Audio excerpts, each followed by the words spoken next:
Olá, caros amigos, salve Maria. É com grande satisfação que damos início a mais uma aula do projeto Legado Monfort.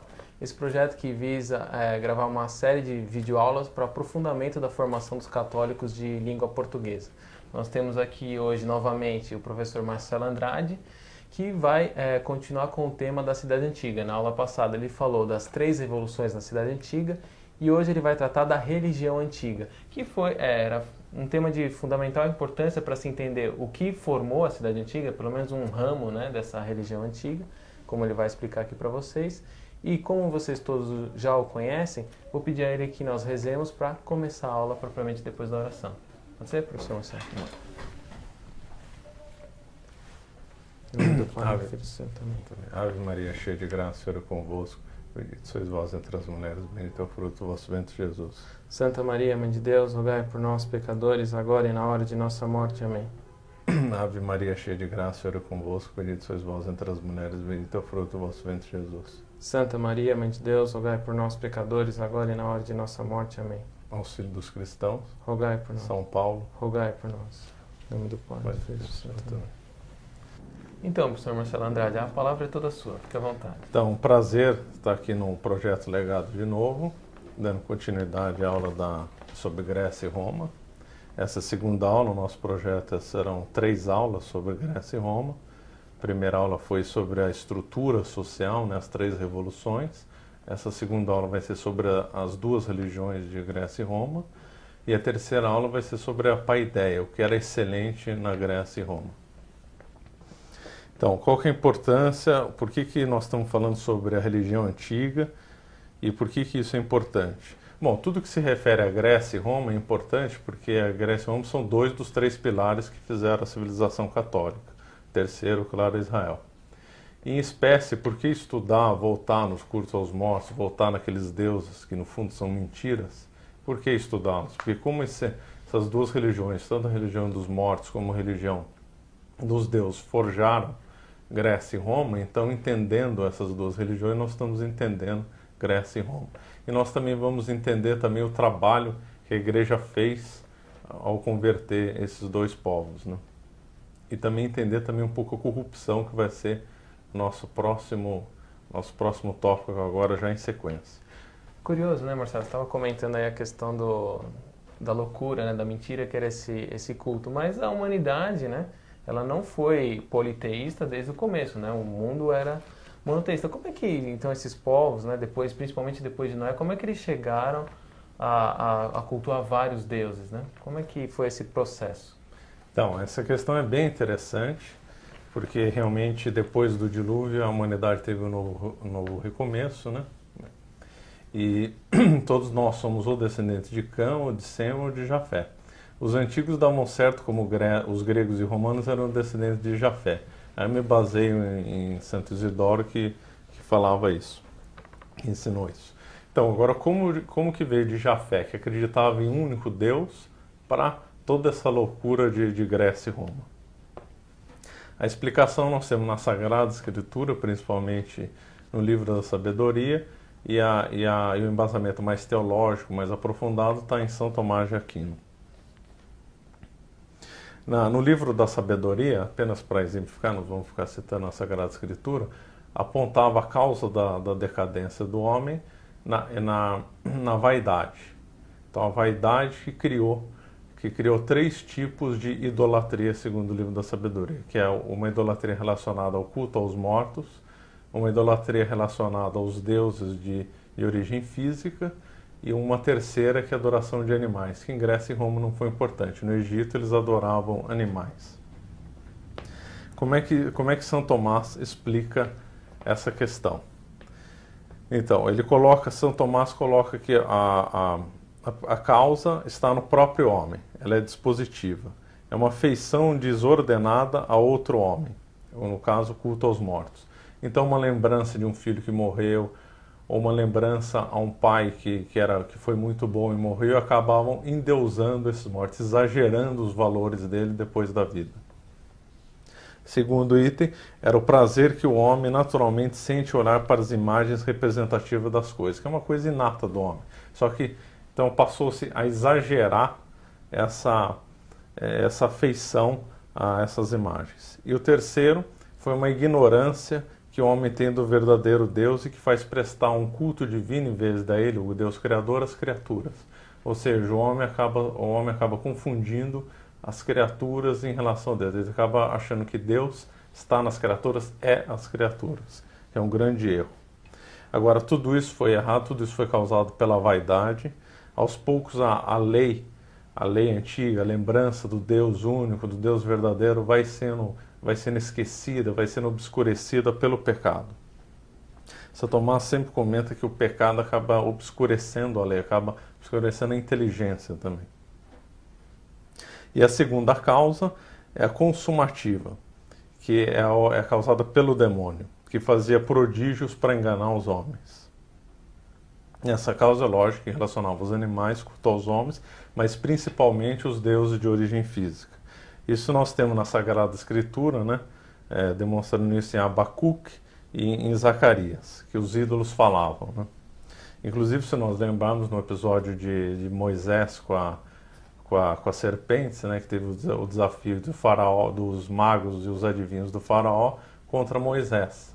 Os magos e adivinhos do faraó transformaram varas em serpentes e Moisés fez o mesmo. Só que Moisés, o poder vinha de Deus.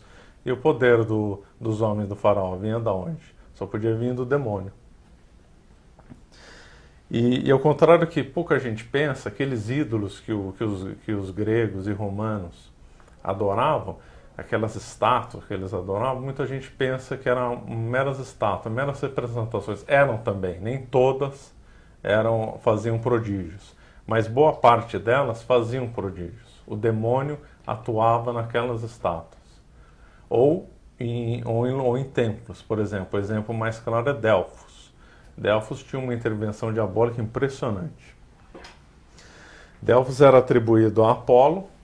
Apolo era a divindade, né, que atuava sobre o oráculo de Delfos. Havia uma sacerdotisa dedicada exclusivamente, que era Pitonisa. Essa sacerdotisa era escolhida a dedo numa aldeia pelos sacerdotes, né, que eram donos do templo. Essa Pitonisa, antes da manifestação do Apolo, ela fazia um jejum, tomava ervas, e aí de repente ela sentava numa cadeira com 3 pés, ela olhava por uma espécie de uma superfície, um círculo misterioso, e aí quando o Apolo começava a se manifestar, todo o templo tremia. Essa pitonisa começava a dançar, falar coisas sem nexo e coisas com nexo. Os sacerdotes anotavam essas coisas para o consulente, lógico que isso aí por alguém que estaria consultando o oráculo de Delfos. E depois ela entrava em verdadeiro êxtase, depois do êxtase ela se prostrava, ficava dias sem comer e beber, e não era raro ela morrer. Quer dizer, o que nós estamos vendo aí no exemplo de Delfos é uma clara manifestação diabólica que havia. Similar a isso também havia nas sibilas de Cumes e outros casos. E também São Tomás afirma que os ídolos falavam, no mesmo sentido Santo Agostinho e outros santos. Só para citar um exemplo de um santo, São Saturnino, no sul da França, mandou uma estátua de Júpiter ficar quieta. E por isso teve uma revolta na cidade e tal. Só dei esses exemplos para demonstrar que realmente havia uma manifestação diabólica em tudo isso. Agora, na sequência do livro da sabedoria é interessante, porque o livro da sabedoria aponta a causa como a vaidade, mas aponta que a idolatria, e São Tomás comenta isso, que é o pior pecado que o homem pode ter, é a idolatria, que é a causa e o princípio de todos os erros. Então fica uma escala de decadência. Então o homem não para na decadência, então começa infanticídio, homossexualismo, começa toda a sorte de sujeiras até chegar em sacrifício humano. Então todos os povos, e aí não vamos generalizar, porque todos os povos do mundo, com exceção de Israel, caíram na idolatria depois do dilúvio, eles chegaram nos sacrifícios humanos. E aliás é uma pergunta que, antes da gente avançar, que seria interessante, né? A nossa sociedade está decadente, já é uma sociedade que já está idolátrica, né? Já partiu para a idolatria. Uma pergunta que se faz é, nós vamos voltar a ver sacrifícios humanos? Se a gente pegar a sequência lógica do livro da sabedoria, nós vamos voltar a ver sacrifícios humanos se Deus não fizer uma intervenção no nosso mundo. Nós já temos o aborto, né, e o homossexualismo muito propagado, né? Muito propagado. Mas esses dois itens ainda é o comecinho, as coisas vão acabar deslanchando, né, conforme o livro da sabedoria. Temos um começo de eutanásia também. Também, né? é perigoso. Não, um começo de eutanásia. Muito perigoso. Lembrando que o sacrifício humano é diferente de pena de morte. Pena de morte é uma previsão anterior a determinados crimes que clamam por esse tipo de castigo. A sacrifício humano é um sacrifício para os deuses, leia-se, né? Para os demônios. Né? Essa é a diferença. Às vezes a diferença é tênue, como por exemplo nos jogos. Agora, o interessante nesse caso do sacrifício humano é que sumiu da história antiga. Né? Consulta livros modernos, nenhum historiador fica comentando muito sobre sacrifício humano. Talvez por causa de ecumenismo, que todas as religiões são boas, essa história de sacrifício humano sumiu. Agora é muito claro, desde a América até o Japão, todos os povos tiveram sacrifício humano, todos. O Japão teve, a China teve, a Índia, na África generalizado, na América e na Europa também. Entre os celtas era um horror tão grande que escandalizou até Júlio César. Entre os vikings, entre os germanos e também como muita gente não sabe, Grécia e Roma também viveu seus dias de sacrifício humanos. Na Grécia, por exemplo, o mais famoso era quando Atenas tinha que entregar 14 jovens para sacrifício humano para Creta. Forma de tributo, porque Creta dominava a área. Fundação de muitas cidades gregas foi sob sacrifício humano. No começo, o culto a Dioniso houve sacrifício humano. Na Península Itálica, os etruscos faziam sacrifício humano, entre os sabinos também, entre os falérios também. E em Roma também havia sacrifício humano.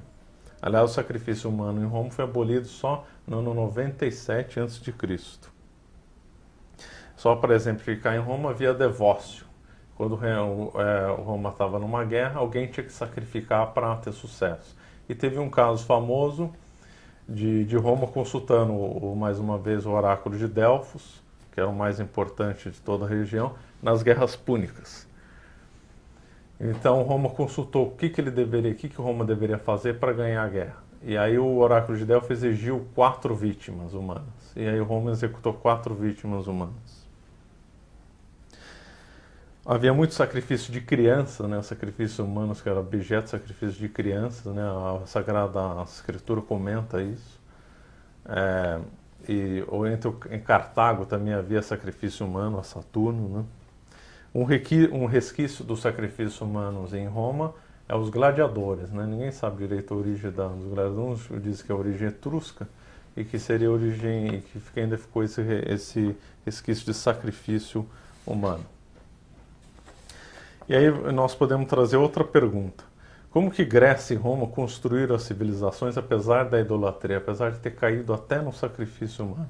Essa é uma questão bem difícil que nós não vamos responder de imediato. Então, feita essa introdução, que esperamos que tenha ficado claro as razões da decadência da civilização, como nós saímos de um Deus único para idolatria, nós vamos agora chegar no núcleo da aula, que é baseado na cidade antiga de Coulanges, nós vamos cuidar das duas crenças antigas, tanto do culto aos mortos como do culto aos deuses de origem física. Então, Marcelo, você comentou aí no início da aula que o livro da sabedoria apresenta 3 tipos de idolatria, né? 3 degraus, vamos dizer assim, da idolatria também. Que era o culto aos animais, ao homem, né? Aos mortos, né? E depois o culto de natureza física, né? O raio, o trovão, essas coisas. Vamos então primeiro tratar do culto aos mortos, né? Que foi o que fundou a Cidade Antiga, como você explicou naquela sua primeira aula sobre as 3 evoluções na Cidade Antiga, e que explica em boa parte a civilização que eles construíram, não é verdade? É verdade. Então, nós vamos falar das crenças antigas, né? Que normalmente são o culto aos mortos e do fogo, que foi a mais importante, né? Principalmente no começo da história de Grécia e Roma. Vamos começar a falar sobre ela. É interessante que a alma, como é que os antigos entendiam como é que era a alma e a morte. Para eles ainda não havia ideia de metempsicose, e nem de inferno e nem de céu. eles tinham uma visão curiosa, que depois de mortos as pessoas vão sob a terra. É uma questão meio bizarra, né? Porque pessoas inteligentes acreditam que vão viver sobre a terra, mas era assim que eles entendiam as coisas. Então havia necessidade de muitos ritos, muitas libações, eles tinham que ser enterrados com utensílios. Em casos extremos, aí extrapolando para a Grécia e Roma, lá na Índia, se o homem morria, a mulher também tinha que morrer junto depois, né? Então matavam a mulher para ser enterrada junto. Casos de escravos também eram assim, né? Só para deixar ainda mais claro, o culto aos mortos teve em todos os lugares do mundo também.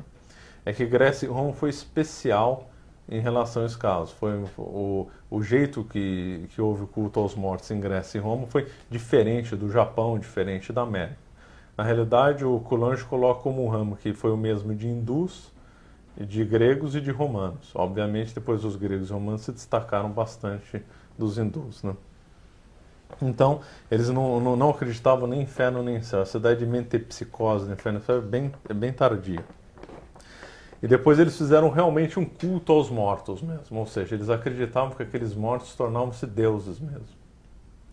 E se eles eram deuses, esses deuses mortos, esses deuses dos antepassados, podiam punir ou salvar os homens.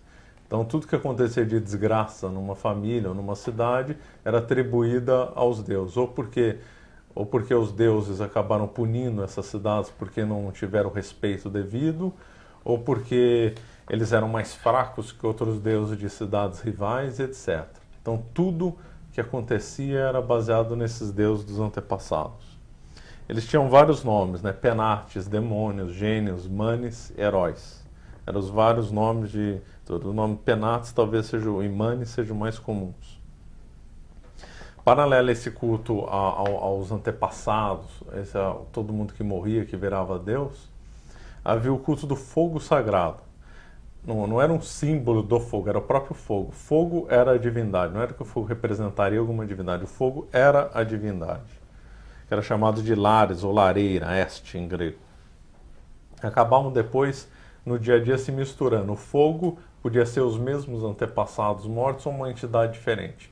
Mas na acepção mesmo clara, o fogo era um deus. E era o centro da casa, era o fogo. Havia nas cidades o fogo central, né, o pritaneu. E esses dois conjuntos do fogo e do culto aos mortos foram os mais importantes na Grécia nesse começo. E é bom frisar que essa religião era totalmente doméstica. Nos funerais das pessoas que morreram, era proibido estranho de participar. Era uma religião totalmente doméstica. A libação era feita domesticamente. Cada família possuía suas fórmulas secretas para invocar os mortos. Se outra família assistisse, as punições eram severíssimas, dependendo do caso, era condenado à morte. Qualquer profanação disso era condenado à morte. E de toda essa estrutura dessa religião antiga que vai nascer o direito romano e que vai forjar as cidades. O direito romano e grego, né, que vai forjar as cidades e vai forjar o jeito de ser dos romanos e dos gregos. A pior maldição por um grego e por um romano era morrer e não ter enterro.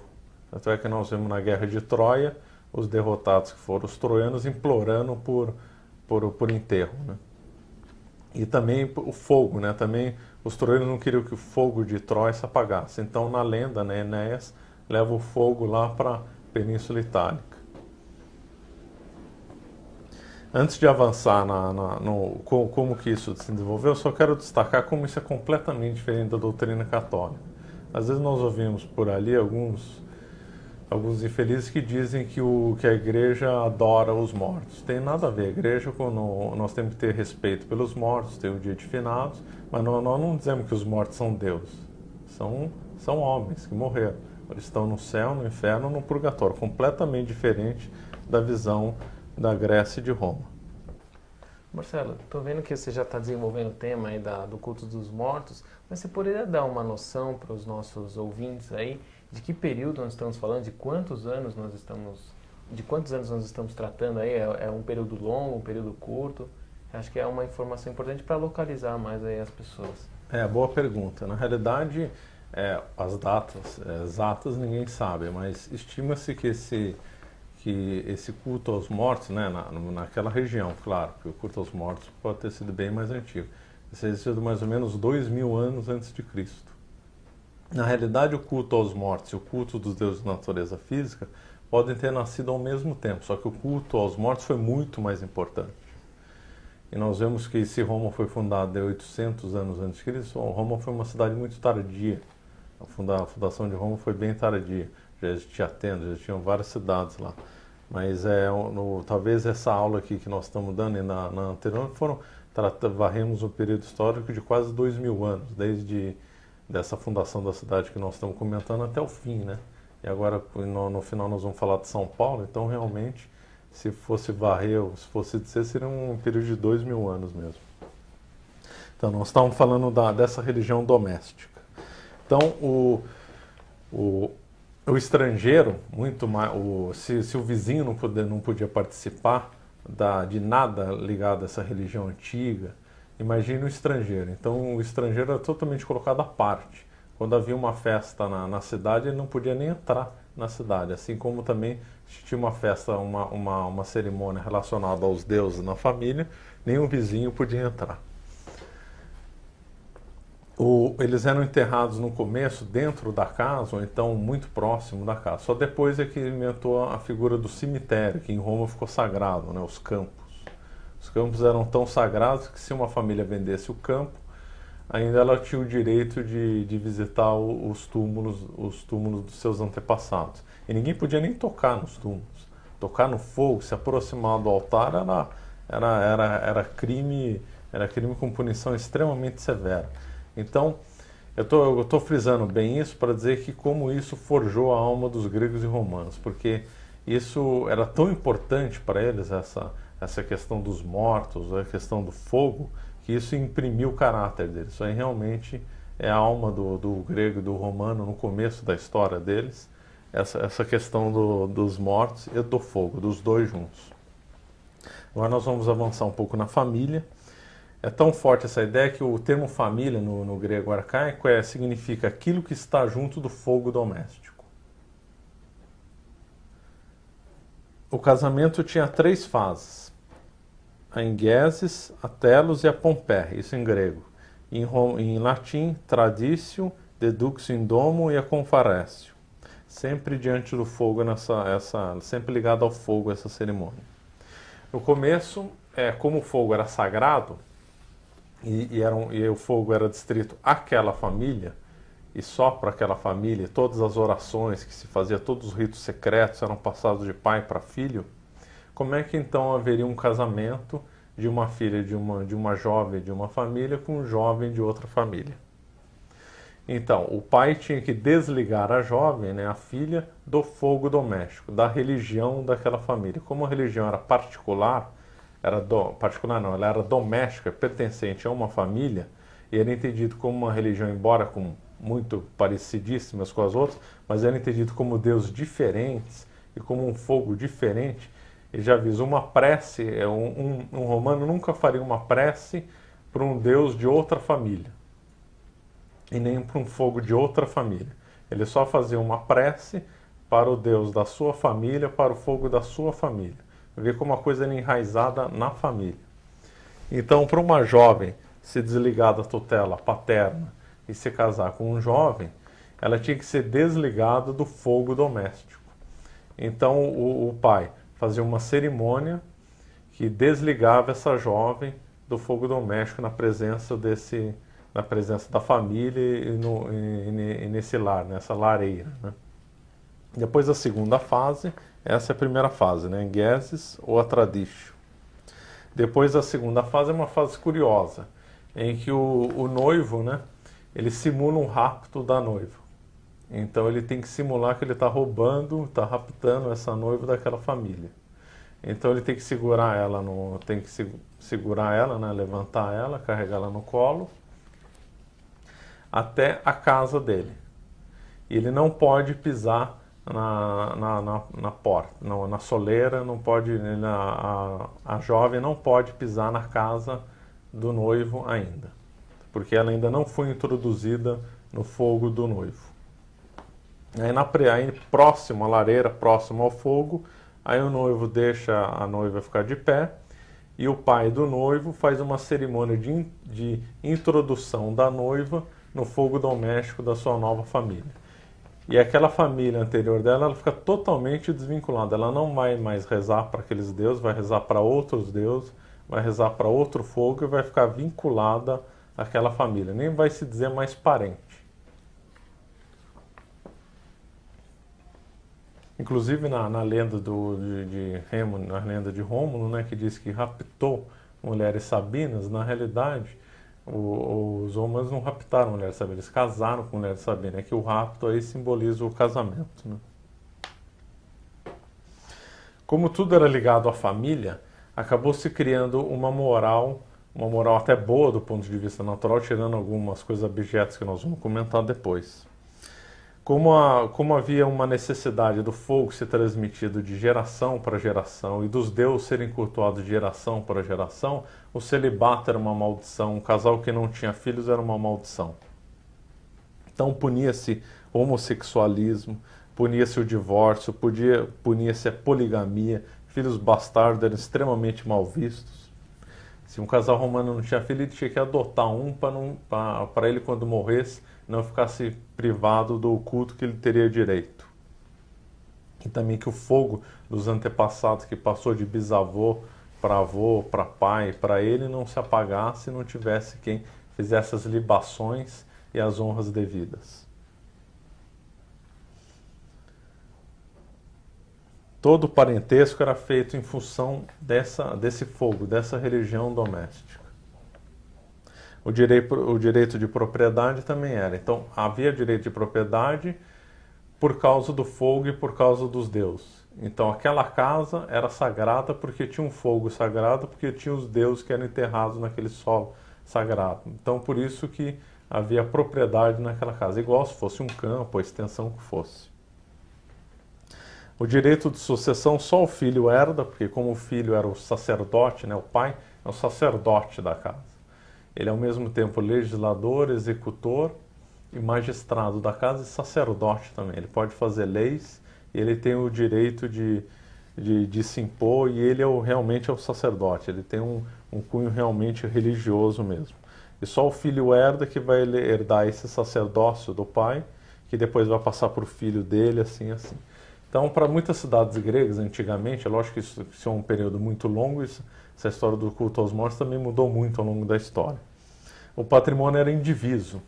Então, várias cidades gregas, vamos supor, era dividido em 400 lotes, passava de geração para geração, tinha que ser em 400 lotes. Aí, se tivesse uma expansão demográfica, muitos tinham que sair da cidade. Então, eram fundadas colônias. Então, muitas colônias da Grécia foram fundadas em razão do patrimônio ser indiviso. A primeira autoridade. A autoridade do pai era tão grande que aí vem um maior absurdo dessa lei doméstica, que o pai podia matar o filho, se ele não achasse que era digno dele. E a mulher, ao contrário do que se pensa, no começo, né, ela era muito digna, ela não era maltratada como se pensa, né, foi muito maltratada no final da Grécia e de Roma, mas a presença dela no fogo, a presença dela nas libações, no culto dos antepassados era absolutamente necessária. Se ela não tivesse presente, não haveria culto. Então, se o homem ficasse viúvo, se um pai de família ficasse viúvo, ele tinha que emprestar uma mulher que fazia as vezes da esposa dele para estar presente.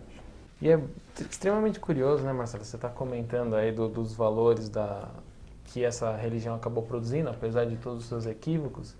E também você comentou no começo de Grécia e Roma como fundadoras aí da civilização ocidental, como um dos pilares aí da civilização ocidental. E nós guardamos ainda uns resquícios dessa tradição, né? Por exemplo, ainda hoje não, mas principalmente em cenas românticas, né? Mostra o noivo carregando a noiva para dentro da nova casa. Em geral, as pessoas põem... Hoje, aqui no Brasil não se tem lareira, mas onde se tem lareira, coloca-se retratos, né? Coisas relacionadas à família próximo do fogo, né? Isso tudo é um resquício. Aliás, estava até lembrando aqui, né? Por isso que a porta chama porta, né? Porque o noivo portava a noiva no colo e entrava. Então a gente acaba tendo de fato ainda alguns resquícios aí dessa religião, desse culto aos mortos, né? Porque como Grécia e Roma foram 2 dos 3 pilares da civilização, esses resquícios ficaram, né? Nós temos várias expressões romanas e gregas que a gente E nem sabe o porquê. nem sabe o porquê, né? Nós vamos avançar, nós vamos ver algumas outras até. Então, tudo na Grécia e Roma era relacionado à família. Depois nós vamos ver a vida da cidade, mas antes de avançar nós vamos falar da gens. O que era a gens? A gens, que é uma coisa que gera muita confusão, a gens é uma espécie de um núcleo familiar expandido, porque a gens inclui a clientela e a escravidão. A plebe ficava fora da gens. Então, no começo de Grécia e Roma, em certo sentido, a plebe era pior que a escravidão. Por quê? Porque agora eu vou falar as razões. A clientela eram homens livres que dependiam do senhor. Essa clientela surgiu naturalmente entre os gregos e romanos. Se nós formos pensar bem, até no Brasil colônia surgiu essas clientelas, que eram famílias que eram dependentes das famílias mais abonadas, que eram famílias que em outras circunstâncias não teriam condição poderiam até passar fome e acabavam se agregando a família mais abonadas e dependiam dela. Então essa questão da clientela é uma coisa natural, que surgiu em vários lugares, dei só o exemplo do Brasil como exemplo. E que no Brasil foi interpretado negativamente, né? Pelos sociólogos como a teoria do favor, né? Nossa, não, porque tudo na história do Brasil é interpretado de modo marxista, de modo errado. Era a submissão entre branco e branco, era a lógica do favor. Clientela e senhor. Então uma coisa natural que aliás nós não paramos muito para pensar, de famílias que às vezes dependem de outras mais ricas para poder viver e tal. No Brasil isso foi muito comum. E na Grécia e Roma também. Na Grécia era chamado os tetas, né, os clientes. Os escravos, é claro, um degrau menor dos clientes. Deixa eu falar um pouquinho mais dos clientes. Esse liame do cliente com o senhor não podia, num tribunal, testemunhar contra o cliente e vice-versa. Ele tinha que apoiá-lo financeiramente, apoiar numa contenda militar, se houvesse. Nós temos que lembrar que naquela época as famílias eram tão poderosas que as famílias podiam até lutar contra outras cidades. Então a família Cláudia fez guerras em Roma. A família Cláudia tinha mais de 3.000 membros. Então eles podiam fazer guerra considerar tamanha força dessas famílias, né? A família dos Flávios, dos Cornélios. É engraçado que os nossos primeiros nomes, na realidade, era o nome da gens em Roma, né? Então, se nós pegássemos o nome, se o fulano chamasse, vamos pegar um exemplo de Cornélio Cipião, não, Públio Cornélio Cipião, depois ficou cognominado o africano. Cornélio era o nome da família dele. O Públio foi um prenome acrescentado depois, e o Cipião, o sobrenome, que seria como se fosse equivalente ao nosso primeiro nome. Então, aquele nome central para o romano, que era o que seria hoje usado como nosso prenome Cláudio, Flávio, na realidade era o nome da gens, da família. Então, essas famílias gigantescas, extremamente poderosas, também se cercavam de escravos, infelizmente, que escravo é uma coisa totalmente errada, antinatural. Esses escravos, e tanto os escravos como os clientes, os deuses dele eram os deuses do Senhor, eram os deuses do pater familias, eram os deuses do basileu, numa linguagem grega, eram os deuses do patrício em Roma. Então, nesse ponto, eles estavam melhores que a plebe. Como a plebe ela ficava afastada da cidade, tinha que morar fora dos muros da cidade, e os escravos habitavam dentro, a clientela habitava dentro, a clientela participava do fogo da cidade, do fogo das famílias e tudo. Então, em certo sentido, a plebe era pior até que os escravos no começo, né? Depois os escravos em Grécia e Roma, infelizmente, foram tão maltratados, uma abjeção completa, que às vezes não dá nem para comentar. É engraçado que a escravidão, no Brasil nós também vemos essa decadência na escravidão, né? E a plebe, ao longo, pelo menos em Roma, ela conseguiu, ao longo da história, conquistar alguns direitos, né? Que até surgiu o tribuno da plebe, né? Que era um representante dessa massa da população romana, né? Exatamente, isso nós comentamos na aula das 3 revoluções, que, né, numa das revoluções é justamente a força da plebe, né? A plebe querendo se impor e querendo deveres em Roma. Quando a plebe passa a querer cultuar o fogo em Roma, é o primeiro sinal que ela já subiu um degrau. Agora, feita essa introdução nas crenças antigas dos deuses, dos deuses particulares do fogo, nós vamos ver o outro lado da Grécia e Roma, que é os deuses da natureza física. Que são os mais famosos hoje em dia, né? Que é o que todo mundo conhece. Que é o que todo mundo conhece. E é engraçado que esses deuses de fogo e os deuses domésticos, que foram muito mais importantes para a Grécia e Roma no começo, hoje o pessoal não comenta com a devida importância. É porque a ideia que nós temos de Grécia e Roma já é a ideia da decadência, né? É a ideia já dos bacanais, daquela coisa horrorosa, que os valores da família foram perdidos e tal. Esse lado da excelência de Grécia e Roma que se perdeu ao longo do tempo, nós queremos abordar numa terceira aula e por isso nós não vamos comentar tanto. Então, agora os deuses na natureza física. Ao contrário também do que se pensa, os deuses na natureza física nasceram nas famílias também. Mas como assim, Marcelo? Você falou, esses deuses poderosos que nós principalmente conhecemos hoje, eles eram domésticos, mas, por exemplo, as Olimpíadas não eram feitas em honra de Zeus e elas não congregavam todo mundo grego? Como assim eles eram domésticos, nasceram domésticos? Então, é boa questão, porque eles se tornaram universais depois. As Olimpíadas também é uma coisa que aconteceu na decadência da Grécia. Nós vamos ver um pouco uma questão curiosa das Olimpíadas, mas só na conclusão ali. Então, mas a questão dos deuses serem universais foi só muito tempo depois. Os deuses realmente nasceram domésticos, nasceram locais, só vinculados a determinadas famílias, não podendo ser adorados por outras. E aqui tem alguns exemplos. Atena nasceu nos família dos Butádas. A Deméter, que é Ceres para os romanos, nasceu nos Eumólpidas, que depois que eles perderam prestígio em Eleusis, eles ficaram 1000 anos como sacerdotes, a família, né? A Vênus era muito cultuada em Roma pelos Flávios, o Sol entre os Aurélios.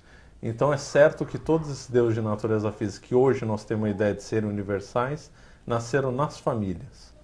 E é interessante observar que havia uma confusão de nomes e de valores. Eu vou ser mais claro. Porque muitos desses nomes eram nomes genéricos ou adjetivos. Então, por exemplo, Febo, que era o Sol, na realidade Febo significa brilhante, que é uma coisa genérica, um adjetivo. Apolo significa aquele que afasta a noite ou o mal. Heracles, que é Hércules para os romanos, era o glorioso. Alexicacos, aquele que traz o bem ou a luz, que também foi também confundido com o Sol. Hiperion, ser superior, também ligado ao Sol. Jano e Junos em Janus, ou Juno para os romanos é ligado à porta do céu. É lógico que é um absurdo, que a porta do céu é Nossa Senhora, mas... Ionacelli. Gianocelli, porque Giano teria dado tanto o nome de Juno como Jano. Então nós temos esses nomes genéricos adjetivos. Então o mesmo nome podia ter vários significados. Por exemplo, Poseidon. Teve dezenas de Poseidos na Grécia com vários significados diferentes. Heracles. Teve centenas não, mas teve dezenas de Heracles. A Heracles que é os Hércules para os romanos eram bem diferentes. O Hércules dos romanos, na realidade, vem de Hércules dos etruscos, que eram associados a um mito diferente do Hércules gregos. E entre os Hércules gregos havia vários tipos. O que acabou triunfando na literatura e no ideário das pessoas foi o Hércules de Tebas, que é o dos 12 trabalhos. Mas cada cidade tinha uns Hércules bem diferentes uns dos outros. Quando Roma começou a conquistar as cidades vizinhas, ela conquistou mais de um Júpiter, mais de um Juno. Nós vemos que na guerra de Troia tinha a Pala dos gregos e a Pala dos troianos. Era o mesmo nome, mas para duas divindades diferentes que serviam a propósitos diferentes. Então, por isso que há muita confusão de um mesmo nome para várias divindades diferentes, ou uma mesma divindade com nomes diferentes. O Sol é o melhor exemplo. O Sol, obviamente, é uma das deuses de natureza física mais óbvios, né, dada a importância do Sol. Então, todo aquele Oriente Próximo, mesmo no Egito, o mesmo Deus Sol era cultuado em várias cidades com nomes diferentes, daí reinando essa confusão. A Atena de Atenas, que deu o nome à cidade, era diferente da Atena de Esparta. Então o espartano não podia rezar na Atena de Atenas e vice-versa. Agora, então, como é que se se levou esse processo? Como é que isso aí chegou para a generalidade? Porque umas cidades acabaram sendo mais importantes que as outras. As famílias acabaram uma subjugando as outras. Então, lógico que Atena de Atenas acabou tendo um grande esplendor, né? E assim, vários exemplos. Hércules em Roma acabou tendo um grande esplendor, de Tebas. E os mitos também eram assim, teve vários Édipos. Nossa, Marcelo, vários Édipos? Como assim, vários Édipos? Então, como havia confusão desses mitos, então toda cidade dava uma entonação diferente para os mitos. Na realidade, muitos desses heróis ou figuras lendárias que haviam na Grécia, as cidades queriam que ele tivesse morrido na cidade. Não tão nascido, mas morrido. Porque se esses cidadãos lendários e gloriosos tivessem morrido na cidade, era um deus a mais para ela cultuar. Então, no mito de Édipo acabou triunfando que ele morreu em Atenas, né? Porque dada a força de Atenas para fixar o Édipo lá. Então nós vemos esses mitos que nasceram nas famílias, acabaram por causa das mudanças, né, ao longo da história, de várias cidades que acabaram ficando muito importantes, e aí então os mitos começaram, os deuses começaram a se generalizar, a se universalizar. Então Atena de Atenas, que até então era distrita só aos cidadãos da cidade, acabou estrangeiros sendo permitidos a adorar aquela deusa. E aí voltando no caso da Olimpíada, por exemplo. Então aquele Zeus que nasceu em alguma família, Zeus também foi um nome genérico, havia vários Zeus com coisas diferentes. Aquele Zeus de Olímpia que era reunido naqueles jogos, havia vários jogos na Grécia, mas o de Olímpia acabou tendo mais fama, aquele Zeus então acabou se universalizando. Agora um detalhe, antes de se acender o culto para o deus Zeus, fazia um culto para o deus do fogo, para o fogo lar em Olímpia. Então, a chama principal das Olimpíadas não era Zeus, era mesmo o fogo sagrado. Dá uma importância do fogo. Agora, antes de avançar, nós vamos fazer alguma consideração quanto à mitologia. Que se esses deuses surgiram de famílias, como é que se explica a mitologia? Como é que se explica, por exemplo, a teogonia de Hesíodo? Pois é, a teogonia de Hesíodo surgiu muito tempo depois da gênese desses gregos. Não foi ele que inventou os deuses. Os gregos já haviam na Grécia e de alguma forma foram contadas histórias, porque como esses deuses na realidade acabam espelhando as fraquezas, as vaidades humanas, né, acabam se contando histórias, acabam se criando fábulas em volta desse deus. Uma dessas fábulas, a mais famosa da Grécia, ficou a teogonia de Hesíodo. Que, aliás, essa teogonia se vê claramente a gnose e o panteísmo, né?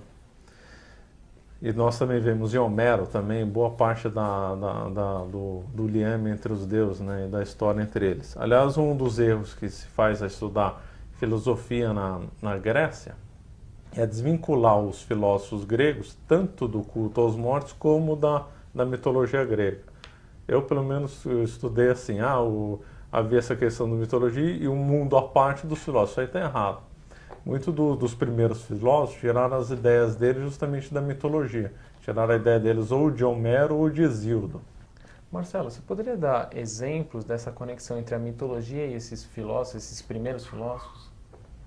Na realidade seriam boa parte dos filósofos, mas entre os primeiros seria bem nicho. Por exemplo, para Homero, aliás, para a Grécia tinha muita simbologia que o oceano e a água era o princípio de todas as coisas. Por isso que Tales acabou falando da água. Mas também se nós pegarmos aqueles outros filósofos, Anaximandro, Anaximes, que também viraram ar, e outros para fogo, então nós também vemos uma certa ligação com a teogonia de Hesíodo. Então por isso que seria interessante quando se estudar a Grécia, começaria com Homero e Hesíodo, depois passaria para os filósofos, que a lógica seria bem maior. E agora, adentrando na mitologia, só para citar, porque essa mitologia no fundo são mentiras, né? E elas ensinam gnose, ensinam coisas erradas. Mas a par dessa gnose, desse panteísmo, dessas coisas absurdas que lá tinham, também tinham ensinamentos corretos. Tinham as coisas prosaicas, coisas curiosas e alguns ensinamentos interessantes que os gregos aprenderam. Um deles é do famoso casamento de Peleu e Tétis. que no fundo vai dar lá a Guerra de Troia, né? No casamento entre Peleu e Tétis, a deusa da discórdia não foi convidada. É óbvio, num casamento ninguém quer que a deusa da discórdia entre, né? Mas ela vai sem convidar. E ela põe o chamado pomo da discórdia, né? Escreveu uma frase assim, que é a mais bela. E haviam 3 deusas que se julgavam as mais belas: Hera, Afrodite e Atena. Hera é ligada ao poder, né? A glória de reino numa grande cidade, de império, de reino. Atena da sabedoria e também a sabedoria e força na batalha. E Afrodite do amor. Então ficou uma discussão, qual das 3 deusas seria a mais bela? É lógico que nós temos que ver na Grécia, que eles nos eram bobos, não quer dizer só de uma coisa de vaidade, não quer dizer uma coisa de vaidade feminina. No fundo tem uma grande questão. O que é o mais importante? O que é o mais forte? O que o homem tem que amar mais? Se é o amor, se é a sabedoria ou se é o poder? Essa que é a grande questão. Aí colocam essa questão para Paris, que é um pastor, e ele escolhe o amor, e aí ele ganha a mão de Helena, e por isso que começa a Guerra de Troia. Então, se começa a Guerra de Troia por causa disso e perde, então, logicamente, que Paris escolheu errado. Na realidade, muito dessa mitologia significa que a mais bela teria que ser Atena, a sabedoria. Há várias sequências de mitos, inclusive na sequência da Medusa, nós podemos ver que a mais bonita tem que ser, para os gregos, era a sabedoria. E mesmo quando vai avançando na filosofia, nós vemos que muitos gregos achavam que realmente a coisa mais elevada que tinha que ser e mais bonita era a sabedoria. Ou seja, havia uma grande discussão nos mitos, né? Por meio dos seus símbolos, eles conversavam e debatiam entre si o que deveria ser vencedor, né? A questão do mito é muito complexa para nós abordarmos aqui, porque é bem interessante, porque o mito ele tem variedade de níveis, né? Tem o mito, por exemplo, do Minotauro, significa 2 coisas. É o fim do jugo o fim do jugo de Creta sobre Atenas, e também significa uma gnose, que aliás o professor explicou muito bem no Labirintos do Eco. Então os mitos eles tinham vários níveis, né? Normalmente havia uma gnose ou um panteísmo, mas havia interessante, vários mitos haviam ensinando coisas corretas, coisas que os gregos compreenderam naturalmente, passaram para frente, que são interessantes. A questão da sabedoria, que é bem pertinente lá na Grécia, que vai relacionar com Medusa e outras coisas grego-atena, tem ensinamentos bem interessantes e corretos. Agora vamos avançar para a cidade e a urbe. Tem que fazer uma diferença entre cidade e urbe. Cidade é a associação das famílias, associação sagrada das famílias, da frátera, da tribo. E a urbe é o local de reunião dessas famílias. Era tão sagrada a urbe, né, por causa de ser uma reunião, porque a família era sagrada, porque a frátera era sagrada, porque a tribo era sagrada, que até a muralha era sagrada. E até o sulco que envolvia, que era dentro da muralha, também era sagrado. Então, se algum estrangeiro ou algum mesmo cidadão tocasse na muralha, era punido violentamente, porque a muralha era sagrada e naquele momento não podia ser tocado. Então, havia os portões de entrada da cidade. É lógico que a muralha servia para defesa, mas a muralha era tida como sagrada, era um campo sagrado também. Como é que foi feita a formação dessas cidades? Na aula anterior, nós vimos que a cidade não é uma soma de indivíduos, né? Hoje em dia, por causa do liberalismo, nós achamos que a cidade e o mundo é uma soma de indivíduos. Mas os gregos e romanos, que eram mais inteligentes que nós, sempre perceberam que isso é uma tolice. Então, a cidade é formada do quê? É formada de famílias. Só que as famílias antes formaram fráteres. E depois das fráteres formaram tribos. Então, na realidade, uma cidade é formada por tribos, que é formada por fráteres e que é formada por famílias. Foi essa a sequência.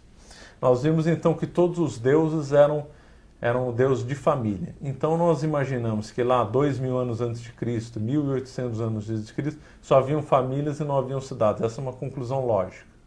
Já que se cada deus era particular, como é que eu vou fazer uma reunião de qualquer nível com uma outra família que tem deuses diferentes? Então o primeiro passo na mudança do culto doméstico foi a reunião de duas famílias para formar uma frátria. Ou melhor, duas ou mais famílias que formaram uma frátria. Então, a partir do momento que essas famílias se formaram uma frátria, o culto aos mortos já mudou um pouco. Essa frátria acabou adorando os mesmos deuses, né? Isso a família nunca deixou de ter. É que acrescentou um novo elemento, um novo liame. Então a família tinha os seus deuses, depois a frátria, uma reunião de família, tinha os seus próprios deuses, tinha o seu próprio fogo. Depois essas frátrias se reuniram em tribos, essas tribos tinham seus próprios fogos, seus próprios deuses. E a iniciação também era assim, tinha iniciação na família, a iniciação no culto, provavelmente relacionado ao homem, que um dia ele ia ser o sacerdote. Ele também ele era iniciado na frátria, ele era iniciado na tribo. Esses deuses tinham os nomes. Então, o Theoi Patros, o Di Gentili, era o deus da família. O Theos Fratrius, o Júnior Corialis, era o deus das frátrias. O Theos Filhos, o deus da tribo. E os deuses da cidade, os Theos Polies, ou os Penates Publites. Se nós vemos na fundação de Roma um caso interessante. Vamos colocar a lenda à parte, é claro. Roma tinha 3 grandes tribos ali. Tinha os Tites, que eram os sabinos, né? Que habitavam no Quirinal e no Viminal, 2 das 7 colinas de Roma. Os Râmines, que eram latinos, o Rômulo dessa linha dos Râmines, que habitavam o Palatino. Os Luceres, que eram etruscos, habitavam o Célio. Em algum momento eram 3 tribos que não tinham contato uma com as outras, e essas 3 tinham fogo. Em um outro momento de fundação nessa cidade, não dá para saber se foi junto com Rômulo, se essa união dos fogos surgiu depois do Rômulo, provavelmente talvez tenha surgido depois de Rômulo. Mas o que é certo é o seguinte: quando essas 3 tribos se reuniram, essas 3 tribos acenderam o fogo central de Roma, que é a Vesta. Então, Vesta, que depois virou uma deusa, né? A Vesta nada mais é do que o deus, melhor, o fogo sagrado. Então, essas 3 tribos que tinham os seus fogos sagrados se reuniram num fogo sagrado central de Roma, a Vesta. Cada tribo tinha direito a 2 sacerdotisas, daí seriam as 6 vestais do templo, que duraram séculos. Mesmo como as tribos perderam a razão de ser, né, a lógica, ainda ficaram 6 vestais para lembrar as 3 tribos. Se nós vemos a fundação da cidade de Atenas, fundação de outras cidades, com exceção das colônias, nós vemos que, aí apontando historicamente, mas sem precisar datas, nós vemos que no começo eram famílias que tinham seus próprios ritos, seus próprios fogos, que se reuniram em frátrias, que depois se reuniram em tribos e que depois se reuniram em cidades. E todas essas etapas, né, da família para a frátria, da frátria para a tribo, da tribo para a cidade, sempre tinha uma cerimônia, sempre tinha um culto sagrado e sempre teve um sacerdote, que no caso era o pai de família, depois o chefe da frátria, o fratriarca, depois o chefe da tribo, que era o tribuno, até o rei da cidade, que era o basileu, uma linguagem grega, né?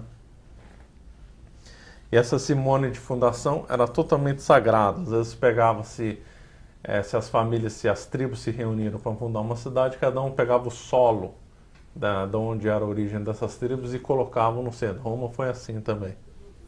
E aí acendia um fogo junto com esse solo sagrado. Agora nós vamos partir, feita essa coisa, como surgiram essas cidades, como esse culto aos mortos foi importante para o nascimento da cidade, senão as cidades não teriam nascido, e também o nascimento da cidade pressupõe uma certa mudança nesse culto aos mortos, que foi muito mais importante até a fundação da cidade do que o culto de natureza física. Agora nós vamos partir na vida na cidade. Tudo na cidade era relacionado aos deuses. A lei era dada pelos deuses. Cada cidade tinha sua própria lei, porque cada cidade era independente. Aliás, a Grécia nunca deixou de perder a independência das cidades, ela nunca teve noção de império, ao contrário de Roma. O que explica o poder do pai, né, de vida e morte sobre o filho, né? Ele tinha uma dimensão religiosa, ele poderia executar o filho ao seu bel prazer, né? Essa questão é interessante, porque quando se formou a cidade, e sempre tinha a lenda que um deus tinha colocado uma lei nessa cidade, não é porque se fundou a cidade que o pai perdeu a autoridade na família. Então nós temos um exemplo interessante em Roma, quando as bacanais chegaram em Roma, ainda Roma era uma monarquia, quem participasse de bacanal era punido com morte. Só que como executar uma sentença dessa? O rei de Roma podia condenar um chefe de família à morte, mas ele não podia condenar os filhos desse chefe de família à morte, nem a esposa desse chefe de família à morte. Então, quem tinha que condenar a filha por ter participado de um bacanal ou a esposa por ter participado de um bacanal era o pai. O pai sim podia condená-los à morte. Agora, o rei não podia atravessar a autoridade do pai. E assim durou muito tempo na Grécia, Roma menos, porque Roma tem uma fundação muito recente, mas na Grécia durou muito. Então, a autoridade de um basileu, o rei de uma cidade grega, não atravessava a autoridade de um tribuno, que não atravessava a autoridade de um fratriarca, que não atravessava a autoridade de um pai de família. Mostrando bem essa estrutura eminentemente religiosa, né, do culto doméstico. Eminentemente religiosa e eminentemente hierárquica, né, com degraus, sem essa visão errada de indivíduos que nós temos, né? E aí, quando se reuniu essa cidade, havia também o culto ao fundador, porque como a cidade era uma coisa sagrada, então quem fundou a cidade era sagrado. Então toda a cidade tinha o culto ao fundador, às vezes mais de um. Atenas tinha o culto a Cécropes, depois teve o culto a Teseu, os dois ao mesmo tempo. Roma também, cultuava Rômulo e também tinha lembrança de Enéas também. E também tinha os deuses da cidade, né? Aí esses deuses da cidade são os mesmos deuses dos mortos, né? Os mesmos deuses do fogo, né? Então toda a cidade grega tinha o Pritaneu, o fogo da cidade. E toda a cidade tinha os seus deuses prediletos, né? É engraçado, à medida que aumentou a história, também aumentou a quantidade de templos de Deus. Antigamente era menor, porque havia menos Deus. Depois, com o contato com as outras cidades e com a mudança, né, dos hábitos, da visão de mundo, começaram a acrescentar muitos deuses também. Mas certas cidades sempre foram lembradas com deus específico. Então, em Atenas sempre ficou lembrada com Ares, o deus da guerra, que ficava acorrentado em Atenas para a glória da guerra e da vitória nunca abandonar Atenas. Em Roma, no começo, a grande figura, a grande deusa adorada era Saturno, que também era acorrentado. E tinha período das Saturnais, que eram as principais festas em Roma. No começo eram Saturnais, que acabava com a hierarquia. Então os escravos fingiam que não eram escravos, os filhos fingiam que não eram filhos, e acabava toda a hierarquia, porque supostamente Saturno teria feito uma idade de ouro igualitária. Isso é curioso, né? Uma versão comunista avant la lettre que os romanos e os gregos tiveram, e era ligado a Saturno. Aliás, o próprio episódio de Saturno, de ele ser o deus do tempo, né, e dele devorar os filhos, também é curioso. Saturno era muito cultuado em todo o Mediterrâneo. E na cidade eram feitos rituais, assim como nós tínhamos rituais na família, tinha os rituais na frata, na tribo, havia os rituais nas cidades. Havia os repastos públicos. Os repastos públicos eram banquetes na cidade, nos quais se comiam com os deuses, né? E quem participasse era chamado de parasita. Não é um termo pejorativo. Antigamente parasita era um termo nobre, que era o momento onde o chefe de família se vestia de branco, ele era investido de um caráter sacerdotal, e ele com os outros chefes de família se reuniam na praça e faziam um banquete junto com os deuses. Aí depois eles fizeram uma certa malandragem, que eles davam uma comida inferior para os deuses, depois comiam um banquete melhor depois. Mas no começo não era assim, não. E todas as festas, todos os calendários eram associados à religião. Então era tal de festa para Saturno, festa para Júpiter, festa para Atenas, festa para Ceres, para Deméter e para tudo. Cada calendário da cidade era diferente.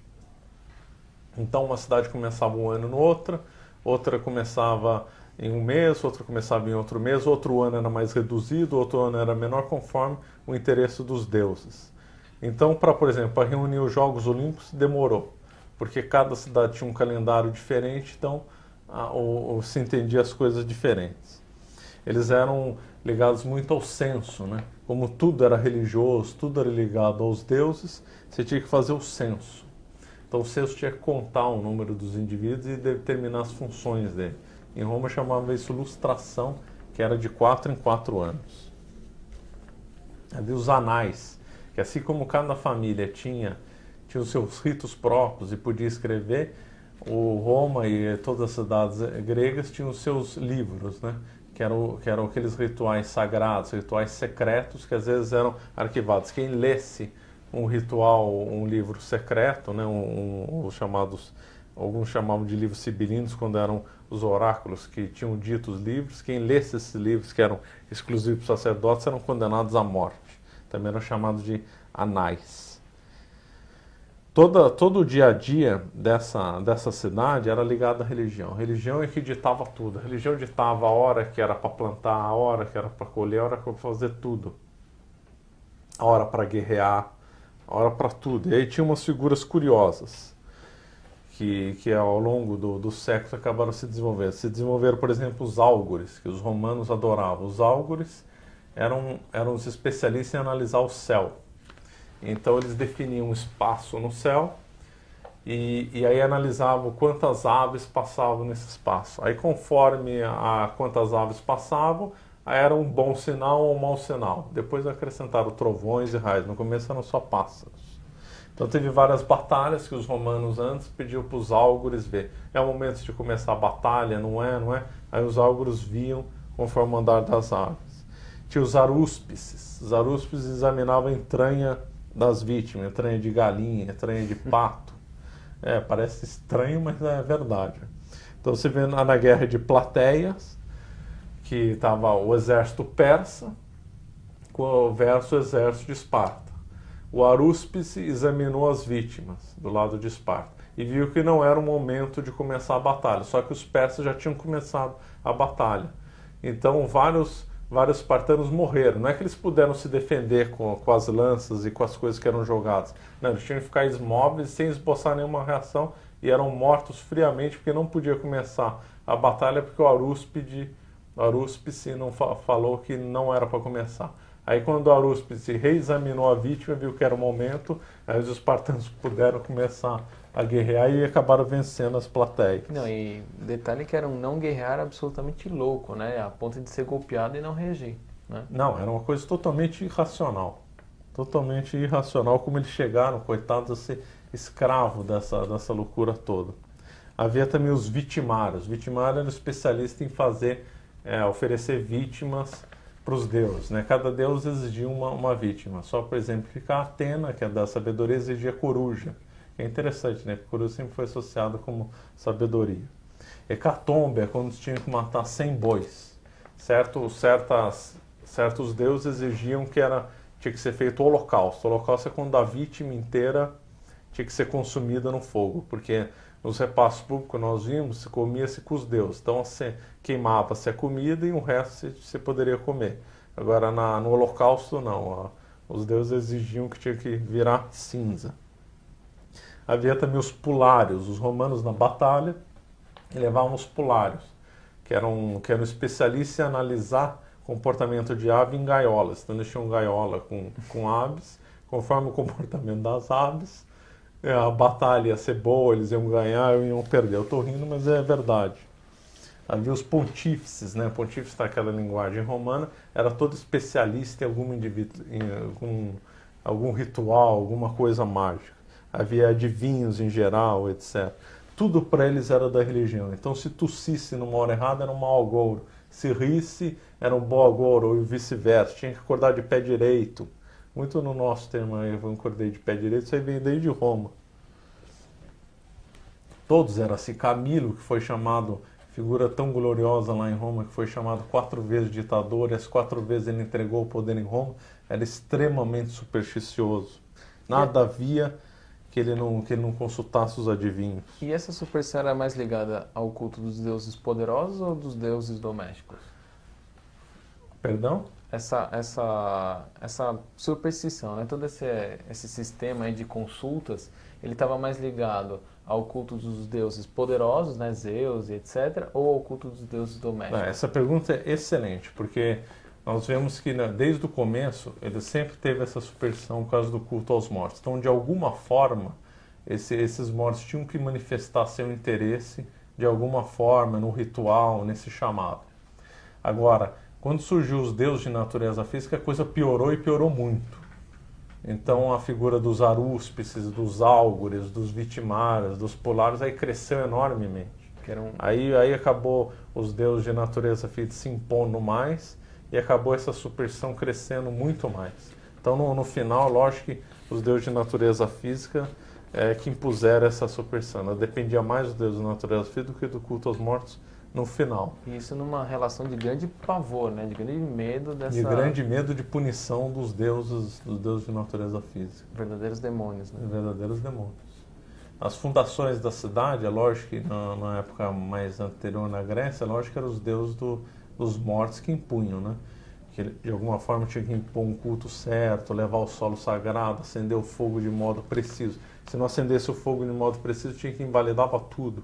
Roma morria de medo do fogo da cidade se apagar. Então, quando teve um incêndio, aquele templo de Vesta cair, isso foi um horror. Então, eles não ficaram tristes, o modo de falar, não ficaram tão tristes com várias casas destruídas, mas estavam com medo do templo de Vesta, que é o templo do fogo, ruísse. Aquele templo ruísse era uma perdição em Roma. Eles só podiam acender o fogo por meio de espelhos, para não ter contato humano. Agora, quando nós avançamos mais no tempo, os deuses de natureza física se impondo, a superstição conseguiu crescer ainda mais. Aí Roma guardou os porta-fogos até no final, né? Que tinha que portar o fogo, que era a lembrança do fogo sagrado.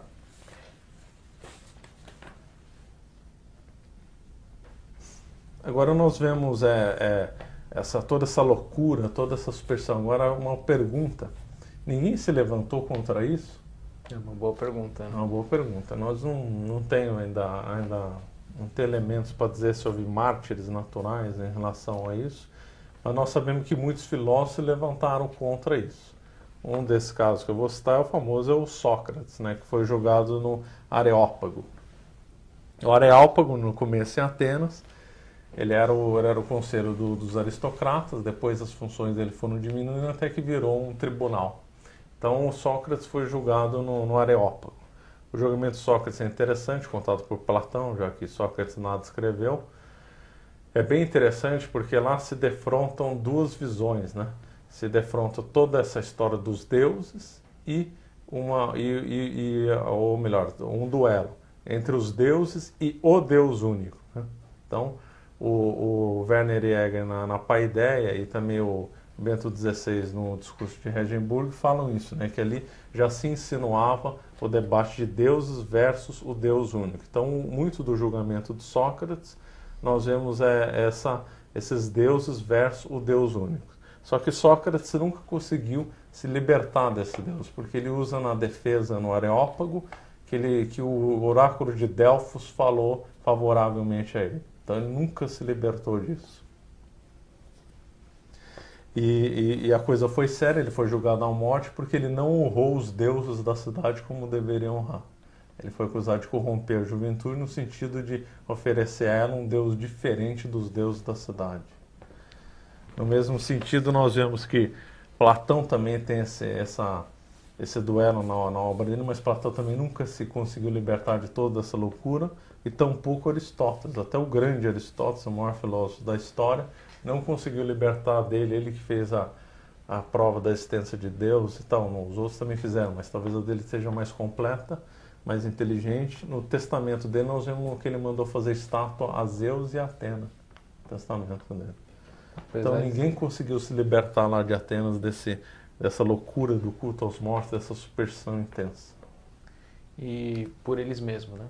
Por eles mesmos. Depois nós vamos avançar que só com a igreja conseguiu fazer isso. Então havia pouco espaço para a liberdade porque o demônio triunfava. O demônio impôs uma escravização impressionante, até em coisas mínimas. Então em certa cidade era proibido usar barba, em outra cidade era permitido usar barba. Em Atenas a mulher quando viajasse não podia levar mais de 3 vestidos. Em outro lugar tinha que mulher tinha que misturar vinho com água. Em outra cidade era proibido misturar vinho com água. Em certas festas as pessoas eram obrigadas a ter comportamentos absurdos, não é nada imoral, mas ridículos, gritar, berrar. Em outras festas tinham que ficar mudo, em outras festas não faziam nada. Era uma coisa totalmente de louco, uma escravização completa. Uma completa arbitrariedade. Completa arbitrariedade. É lógico que eles estavam, como o demônio se manifestava e o demônio acabava ameaçando por meio dos ídolos, então os gregos e romanos ficavam intimidados. Se eu não obedecer, eu vou ser punido pelos deuses, né? Uhum. E por que não, né? No começo da igreja a gente tem vários relatos de santos que eram surrados, né, pelos demônios no deserto, né, Santo Antão e outros. Muito, assim, não só eles atuavam as estátuas, mas também de fato poderiam muito bem exercer um poder de violência física, né, contra as pessoas. Exatamente, bem observado. Agora, como é que vem então a libertação desses povos aí, se eles nunca conseguiram se libertar? Como que eles conseguiram se libertar? Só com a Igreja Católica, só com, aí vem à mente, claro, o trabalho excelente de São Paulo. São Paulo, que ele comenta nas cartas que ele foi enviado para converter judeus e os gregos. Aí gregos e leia também inclui Roma, né? Porque todo mundo falava grego. Então toda aquela região do Oriente Próximo, quando se falava gregos, incluíam todos. Tem citei 3 passagens de São Paulo para exemplificar o grande trabalho que ele fez, a pedagogia, a caridade com que ele trabalhou, que é interessante também. De posse desses elementos fica muito mais fácil compreender o que São Paulo falava nas cartas. São coisas interessantes. E que é, sem dúvida, um dos motivos, né, por dar essa aula, conhecer também esse contexto em que São Paulo atuou, né? Debelando, combatendo o paganismo e todas essas crenças absurdas, né, no mundo grego. Então, essa questão é interessante, porque com Grécia e Roma, Cristo fundou a igreja, obviamente, depois a igreja entrou em contato com o mundo grego, o mundo grego em geral, e viu lá coisas excelentes e coisas péssimas, né? Então, apesar toda essa religião louca, aí a Grécia desenvolveu excelentes coisas que nós vamos comentar em outra aula.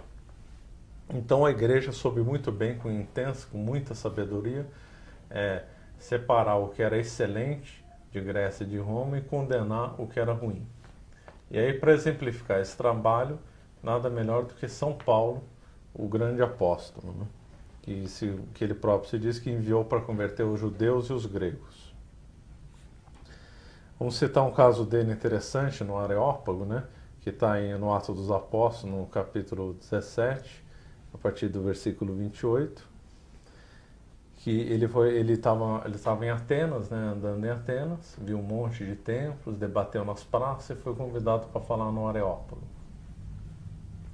E lá no Areópago ele fez uma didática interessantíssima, porque em Atenas tinha um templo, naquela época em Atenas já bem decadente, romanizada, né, já tinham muitos templos, né, muito mais do que teve no princípio de sua história, e tinham lá o Deus desconhecido também. Roma também tinha um templo ao Deus desconhecido, as cidades também tinham, porque segundo os gregos e romanos não queriam então ficar mal com nenhum Deus, então se esqueceu de algum, colocou lá o Deus desconhecido. E São Paulo faz essa parte, né? Fala, eu vi, já falando no Areópago, eu vi que os cidadãos de Atenas são muito religiosos e tem até o templo ao Deus desconhecido, e é esse Deus que eu vou anunciar. E aí em São Paulo, no Areópago, acaba condenando os deuses dos gregos e acaba exaltando o Deus único. E é interessante no Areópago, numa coisa que às vezes passa desapercebido para quem lê, que ele fala assim, conforme vossos poetas falaram, que nós somos criaturas de Deus, ele usa uma palavra mais ou menos, nós somos da raça de Deus, não que nós temos a mesma substância, nem somos divinos, mas no sentido que nós somos filhos e criados por Deus. Como nós somos filhos e criados por Deus, então nós não podemos adorar esses deuses falsos, nós não podemos fazer a idolatria. Mas o interessante é que ele falou, vossos poetas falaram isso. Quem eram esses poetas? Eles, segundo os estudiosos, eles se referiam a Arato e a Cleanto. O Arato escreveu um poema chamado Fenômenos e o Cleanto, o Hino a Zeus. O Hino a Zeus de Cleanto é impressionante. Quem começa a ler o Hino a Zeus de Cleanto acha que está lendo um hino ao Deus verdadeiro. Que fala, quando ele fala Zeus, mas na realidade é um Zeus muito diferente dos Zeus da Grécia. Ele fala que é o Zeus criador, que é o único imortal. É lógico que depois ele já erra, falando que o homem tem alma imortal, mesmo porque o Cleanto era discípulo de Zenão, estoico, né? Então ele entendia que cada um tinha a sua alma divina e que, no fundo, eles eram panteístas. Mas o começo do hino a Zeus é impressionante. E por isso que São Paulo faz uma parte no Poetas. Cativa a plateia no Areópago, fala que os poetas até tinham ensinado verdades, e aí nesse processo ele acaba convertendo muitos lá. E o mais famoso, o Dionísio, claro. Né? Dionísio. E outro momento interessante na Carta aos Romanos. Na Carta aos Romanos, Deus repreende violentamente os pagãos, porque diz que os pagãos não tinham um erro excusável, porque eles poderiam compreender Deus pelas coisas visíveis, pelas criações de Deus. Isso é bem interessante, ele falando que é um erro inexcusável. E ele fala uma frase interessantíssima, que é: retiveram na injustiça a verdade de Deus. Isso é muito interessante, porque isso é muito de Aristóteles, de Sócrates, desse mesmo poeta Cleanto que ele citou, de alguma coisa dos mitos, porque os gregos compreenderam tantas excelências, tantas coisas excelentes, e acabam escondendo isso em mitos, em mentiras. Quer dizer, a verdade, então, ela não teve a luz necessária, não teve a luz que deveria ter. Deus não teve o trono justo para ele. Quer dizer, os gregos compreenderam tantas verdades e acabaram escondendo em tolice, em besteiras. Então essa frase na Carta aos Romanos é muito interessante. Quer dizer, São Paulo compreendeu muito bem os gregos, né? Ele estudou muito, o caso dos poetas mostra isso, e a didática foi impressionante. O São Paulo também falava muito de caridade. Por que ele falava de caridade? Porque o mundo antigo não sabia o que era caridade. Isso era geral, não era só entre os gregos e romanos. O mundo antigo não tinha caridade. Não tinha hospital, não tinha nada. Quem desenvolveu a caridade foi a igreja. Só havia caridade para o imediato lá na Grécia, só para quem era daquela cidade, ou em determinados casos, só para aquela família ou para aquela tribo. Então não havia caridade para o estrangeiro, para outra cidade. Isso não existia. Aliás, no mundo inteiro, no mundo antigo inteiro, inexistia caridade. Então, quando São Paulo fala da caridade, na realidade ele está ensinando caridade para os gregos, que era uma das coisas que os gregos não conheciam. Os gregos podiam ter tido sabedoria, podiam ter até descoberto as provas da existência de Deus, mas caridade eles não sabiam o que era, e São Paulo ensinou. Outro caso interessante é o caso na primeira carta aos Coríntios, quando São Paulo fala da diversidade de dons. O que São Paulo na realidade está querendo dizer? Porque os gregos compreenderam que determinados dons não são nossos, não são nossos inatos, quer dizer, tem que ser vindos do alto. Então os gregos rezavam para determinadas divindades específicas para obter determinados dons específicos. Então, por Deus da guerra, para ter valentia na guerra. Para Deus da sabedoria, para ter sabedoria. Para o amor, para ter o amor.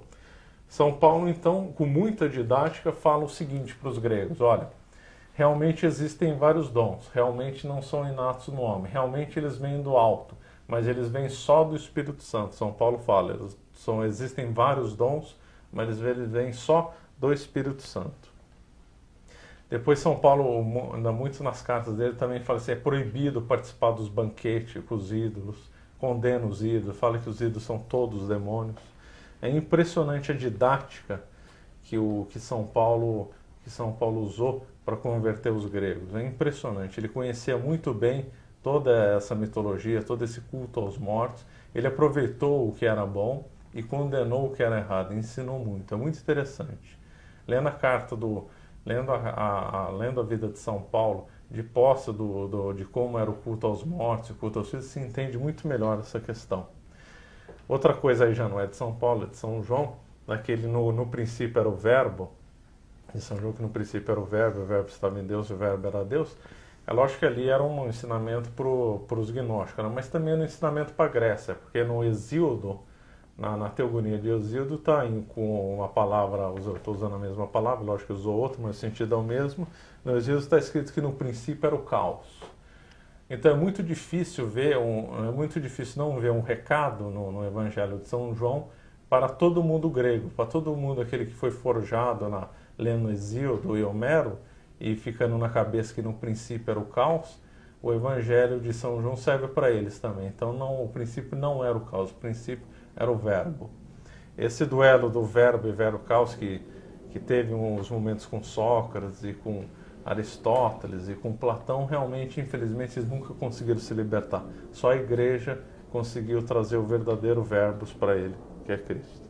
E de fato, né, Marcelo, foi justamente com Cristo que o mundo pagão, né, foi libertado de toda essa loucura, toda essa idolatria.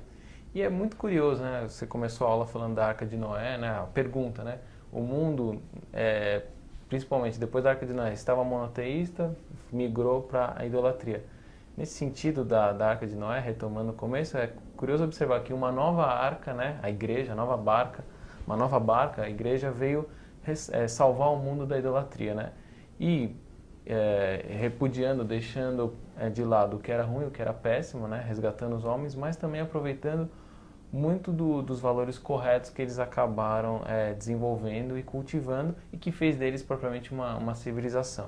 E da qual, agora permita-me voltar para os nossos ouvintes, e da qual o professor Marcelo Andrade vai tratar da próxima vez, numa próxima oportunidade. Vai tratar da paideia, da formação do homem grego, né? Porque hoje só falamos de coisas ruins, né? Na primeira aula falamos da decadência, hoje só falamos do péssimo que havia no mundo pagão. Na próxima aula vamos tratar de algumas coisas positivas que eles fizeram. Muitas, não algumas, mas muitas coisas positivas que eles fizeram. E felizmente consigo liberar o professor Marcelo Andrade de tratar do mundo pagão. Vou contar aqui uma questão de bastidor. Ele falou para mim que queria logo acabar com essas aulas do mundo pagão e ir logo para a história do catolicismo, e ele vai dar aulas para nós sobre a história da Espanha e de Portugal também, que é um assunto do qual que ele conhece bastante. Então agradecemos a todos aí a audiência. Obrigado pela atenção, obrigado por mais uma vez ter sido convidado aqui no Legado. Nós que agradecemos as suas contribuições bastante preciosas, Marcelo. E termino esse vídeo pedindo que todos rezem aí para que nós tenhamos sucesso na continuidade do projeto. Muito obrigado e salve Maria. Salve Maria.